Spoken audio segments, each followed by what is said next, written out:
What's going on, guys? It's Greg here, aka NYPrepper. It is Wednesday, October 18th, 2023, and I have another emergency update to share with you guys. Right now, it is 7:22 p.m. Eastern Time here in the United States, and we have two nuclear war command and control planes up in the air right now. We have one flying over southern Idaho, and then we also have one flying over the Chesapeake Bay. And these planes are responsible for remotely launching all of our Minuteman III ICBMs in the event that ground based command and control gets wiped out in a nuclear war. And they're also responsible for communicating with our nuclear armed submarines. And we have a ton of U.S. Air Force C-17 Globemasters going to and from Israel this evening. And basically, what this tells me is that the U.S. and Israel are in the final stages of preparing for this massive invasion of Gaza, possibly a preemptive attack on Hezbollah, maybe even Iran. But here we have half a dozen C-17s, okay, going to and from Israel this evening. Okay, that's a massive amount of C-17s, and probably in the last week or so, I'm sure there's probably been over 100 C-17s going to and from Israel, loaded with ammunition, weapons, etc. Israel is one of the United States' top allies, so they always get priority in any kind of situation where they're under attack. Okay, so the Israeli Defense Forces have apparently completed all preparations for the ground operation in Gaza, and the Israeli army has begun building several field hospitals and trauma centers in northern Israel, likely in preparation for a war with Hezbollah on the border with Lebanon. Okay, so that's very concerning. Field hospitals and trauma centers being built in northern Israel along the border with Lebanon. We have an Israeli broadcasting corporation reporting that the Israeli army is preparing to move on the ground. Okay, where they're going to be going, we have no idea, but the Israeli army is prepared. We have Israeli Channel 12 saying that the Israeli War Cabinet made it clear to Biden that the ground operation in Gaza is inevitable. Okay, so basically, Netanyahu and his cabinet made it very clear to Biden that they're going to go in to Gaza. Okay, and how and when, obviously, we don't know, but they're basically not backing down from that. Okay. And Biden was in Israel earlier today. He's already on his way back here. So I expect that the soonest this campaign is going to start, if it starts the way that we think it's going to start, which is a ground invasion of Gaza, it's going to start the soonest tonight sometime, if not tomorrow. But I expect the next couple of days something huge to happen, okay? And it's possible that Hezbollah is going to do a preemptive attack on Israel along with Iran. I mean, we just don't know, okay? It's possible that Israel's going to wait for that second carrier strike group to arrive. So we'll have to wait and see. But the next couple of days are going to be very, very intense. And you can count on me to bring you guys regular updates. And when this whole situation kicks off, I'm going to go live, and I'm going to try to go live 24/7 if I have to. Okay, so make sure you're subscribed and make sure you hit the little bell icon so this way you can get notified every time I upload or every time I go live. And what you're looking at here are the flight paths of a British fighter jet along with a British aerial refueler that took off from Turkey. Both of them took off from southern Turkey near Syria. And this is basically almost live. I mean, I took this screenshot just a few minutes before I started filming this video. So this is valid as of probably 7:15 p.m. Eastern time. And you can see both of these planes here, the fighter jet and the aerial refueler, flying really close to each other, and they're both heading down towards Israel and towards Lebanon. This is the second or third fighter jet that I've personally tracked in the Eastern Mediterranean from the UK. So the UK is operating in this area. They do have their Eurofighter Typhoons, okay? And I'm sure there's F-35s, and I'm sure there's all kinds of other, assets in the region, okay? So things are about to get crazy, guys. Like I said, be prepared for maybe a surprise attack on Israel from Hezbollah or Iran or both, because they know that Israel's going to make their big move on Gaza. So they may just decide to strike Israel first, or they may wait for Israel to go into Gaza. And then once Israel is bogged down in a big urban war in Gaza, then Hezbollah is going to go in. But you don't build field hospitals and trauma centers for no reason. Okay, so very concerning stuff going on. We also currently have a sub Hunter plane. This is a British P-8 Poseidon in the Eastern Mediterranean here. Okay, patrolling the area where the U.S. aircraft carrier is. And here we have Biden's doomsday plane with 2 nuclear war command and control planes in the air. This was earlier today in the afternoon. So Biden should already be like halfway across the Atlantic right now. And so he really made a quick visit. I mean, he was in Israel literally just like one day. So that tells you how severe the situation is for him to be there for such a short period of time. We know that Putin is in China right now. He's probably going to be leaving tomorrow, I assume. And the Times of UK says that Biden gave Netanyahu the green light to invade Gaza, according to accounts of closed door meetings between the two. And the U.S. 6th Fleet Blue Ridge class command and control ship, the USS Mount Whitney, departed Italy today in support of U.S. operations in the Eastern Mediterranean Sea.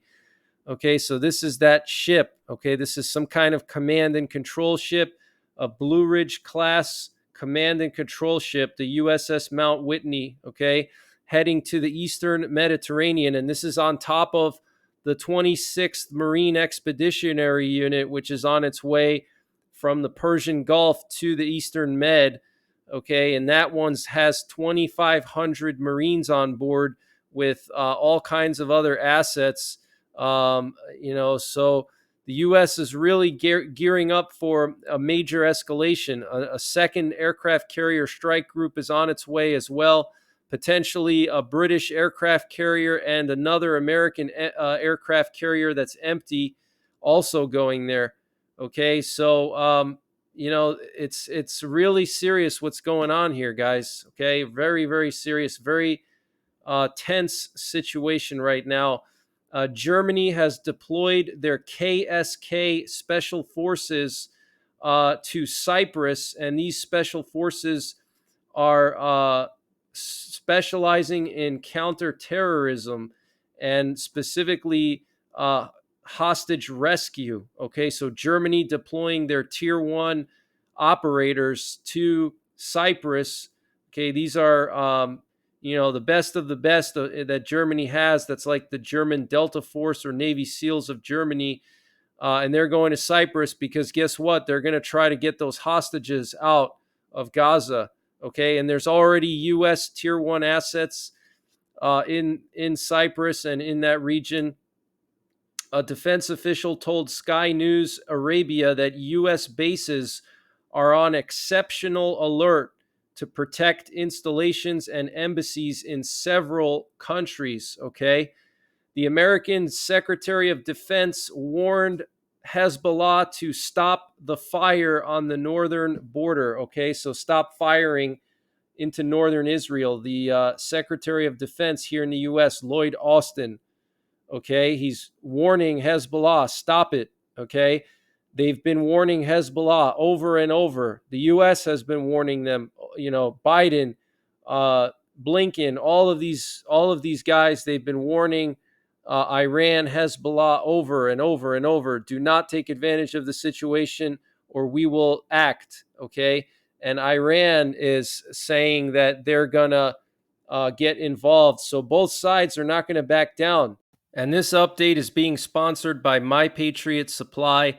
If you use the link in the description below this video, you can save 25% off of My Patriot Supply emergency food. And that link is preparewithNYPrepper.com. They have a 3-month and a 2-week emergency food supply. And the 3-month emergency food supply comes in 6 rugged water resistant buckets about the size of a 5-gallon bucket. So they're pretty compact. You can easily store them in small spaces. And this food has a 25-year shelf life. So use the link preparewithNYPrepper.com to get 25% off of their 3-month emergency food supply.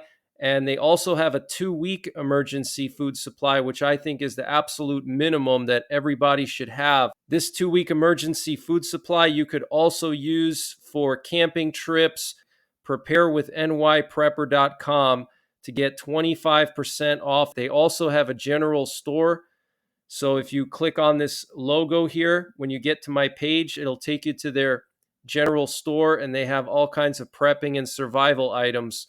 So use the link preparewithNYPrepper.com to get 25% off of My Patriot Supply emergency food. The Bahraini Ministry of Foreign Affairs asked its citizens to leave Lebanon immediately. We have a senior political leader of Hamas meeting Chinese and Russian envoys in 2 separate meetings today. That's pretty interesting. The Turkish foreign minister met with the Iranian foreign minister today. Here's a picture of them right here. The Iranian foreign minister is on the right, Turkish on the left. And this Iranian foreign minister, I mean, he's said some crazy stuff. Just absolutely crazy. And we have the Palestinian ambassador to Moscow telling Sky News Arabia that we will never accept displacement, whatever the cost. Okay, so what basically he's saying is that they're not going to allow Palestinians to be kicked out of Gaza and for Gaza to be absorbed into Israel. Okay, so they're not going to allow Israel to just occupy and conquer and annex, Gaza. Okay. The Jordanians are saying that we will consider any attempt to displace Palestinians from the West Bank as a declaration of war. Okay, that's Jordan. Okay, Jordan, which is normally kind of a Western-friendly country, saying any attempt to move Palestinians out of the West Bank as a declaration of war. Okay. Saudi Arabia is calling on its citizens to leave Lebanon immediately. The British Foreign Office is also advising against any travel to Lebanon. The United States is closing its consulate in the Turkish city of Adana. The U.S. government calls on its government employees in Turkey to reduce their movements around Turkey to a minimum. The number of Israeli residents who fled their homes due to the escalation of the conflict with Palestine has reached 300,000, according to the Jerusalem Post. So 300,000 Israelis had to flee their homes. That's pretty significant, guys. Today, 10 guided missiles were fired from Lebanon towards positions of the Israeli army on the northern border of Israel. The Israeli Air Force apparently has been flying drones over southern Lebanon, and Israeli media is reporting that Defense Minister Yoav Gallant was warning of the possibility of another front opening in the north, and he said that Hezbollah has 10 times the capabilities that Hamas has. The Prime Minister of the UK, Rishi Sunak, said Hamas information should be treated the same as information coming from the Kremlin. Jordanian security forces are trying to disperse protesters with tear gas near the Israeli embassy in Jordan. Okay, that was this evening. And in Crimea, there was some kind of a direct impact reported in Sevastopol Bay, which is where the Russian Black Sea Fleet is located. Apparently, there's been a cyber attack in Tehran, the capital of Iran, and there's reports that there's no power in Tehran right now because of the cyber attack. And we have riots going on in Berlin tonight. I wish I could show you guys the footage, but unfortunately I cannot. But they are very, very intense. The German riot police in Berlin has been deployed, and it's very, very tense right now in Berlin. We also have reports that there was a cyber attack in Tel Aviv today in Israel. The Russian Foreign Minister Sergei Lavrov arrived in North Korea, and Putin is still in China. Okay. Here we have some video footage of these pro-Palestinian protests that were going on earlier today at the U.S. Capitol. This is the U.S. Capitol, guys. Okay, there were pro-Palestinian protests going on, and apparently there were a bunch of people arrested. Okay, but things are really escalating, guys. Get prepared. I really have a bad feeling that things are going to just spiral out of control very soon. As soon as Israel goes into Gaza, I think that's when Hezbollah is going to get involved. That's when Iran is going to get involved. And then the U.S. is going to have to get involved. And if you watched my update from earlier, I reported that Vladimir Putin said today that he has fighter jets patrolling the Black Sea now with hypersonic missiles, and they're going to be doing combat patrols in the Black Sea. And what's concerning about that is that the hypersonic missiles that these jets have allow them to reach the Eastern Mediterranean from the Black Sea. Okay, so even though they're going to be flying in the Black Sea, they could still reach the aircraft carriers that we're going to have in the Eastern Mediterranean. So is that a threat? Putin said it wasn't a threat, but it seems like a threat to me. If, let's say, the U.S. starts to attack Hezbollah or they launch an attack on Iran, then maybe Russia's going to try to sink one of our aircraft carriers, okay? But I expect all hell to break loose soon. I'm very concerned that there's going to be a multi-front war opening up, not just in Israel, but around the world. I'm afraid that Russia may go after the Baltics. I'm afraid North Korea may go after South Korea. I hope it doesn't happen, but things are really not looking good right now. So I'm going to continue to update you guys as much as possible. I might be back later on tonight with another update as information comes in. But until then, take care, God bless, and don't forget the 3 Ps: prepare, practice, and persevere.